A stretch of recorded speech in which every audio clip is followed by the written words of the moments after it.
ଆଜିଠୁ ବର୍ଷାରେ ଭିଜିବ ଓଡ଼ିଶା। ଫସଲ ଅମଳ ନେଇ ଚିନ୍ତାରେ ଚାଷୀ। ପାଣିପାଗ ଖବରରୁ ମିଳୁଥିବା ସୂଚନା ଅନୁଯାୟୀ ଦକ୍ଷିଣ ଆଣ୍ଡାମାନ ସାଗର ଓ ବଙ୍ଗୋପସାଗରରେ ସକ୍ରିୟ ରହିଛି ଲଘୁଚାପ। ଯଦିଓ ଓଡ଼ିଶା ଉପରେ ଏହାର ସିଧାସଳଖ ପ୍ରଭାବ ନାହିଁ, ତେବେ ଏହାର ପ୍ରଭାବରେ ଆଜିଠାରୁ ରାଜ୍ୟର ବିଭିନ୍ନ ସ୍ଥାନରେ ମେଘୁଆ ପାଗ ସହ ବର୍ଷା ସମ୍ଭାବନା ରହିଛି। ଆସନ୍ତା 4 ଦିନ ବର୍ଷା ସମ୍ଭାବନା ରହିଛି।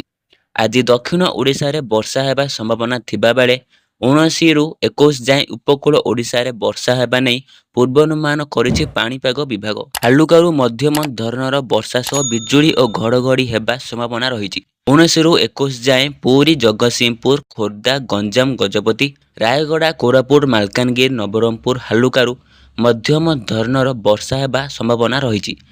ଏନେଇ ଚାଷୀ କୂଳ ଏବେ ଚିନ୍ତାରେ ପଡ଼ିଛି। ଫସଲ ଅମଳ ବେଳେ ଯଦି ବର୍ଷା ହୁଏ ବ୍ୟାପକ ଫସଲ ନଷ୍ଟ ହେବାର ସମ୍ଭାବନା ରହିଛି। ତେଣୁ ଚାଷୀ ଅମଳ କରିସାରିଥିବା ଧାନକୁ ସୁରକ୍ଷିତ ସ୍ଥାନରେ ରଖିବା ପାଇଁ ପାଣିପାଗ ବିଭାଗ ପରାମର୍ଶ ଦେଇଛି।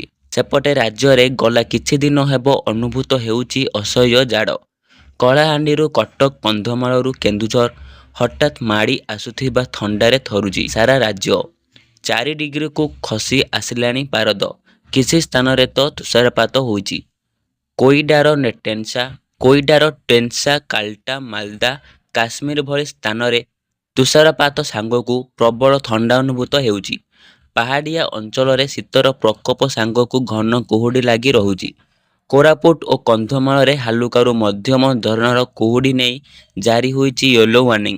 ତେବେ ଆଜିଠୁ ତାପମାତ୍ରାରେ 3ରୁ 5 ଡିଗ୍ରୀ ବୃଦ୍ଧି ସମ୍ଭାବନା ରହିଛି। ଏପଟେ ରାଜଧାନୀ ଭୁବନେଶ୍ୱରରେ ମଧ୍ୟ ଅସହ୍ୟ ଜାଡ଼ ଅନୁଭୂତ ହେଉଛି।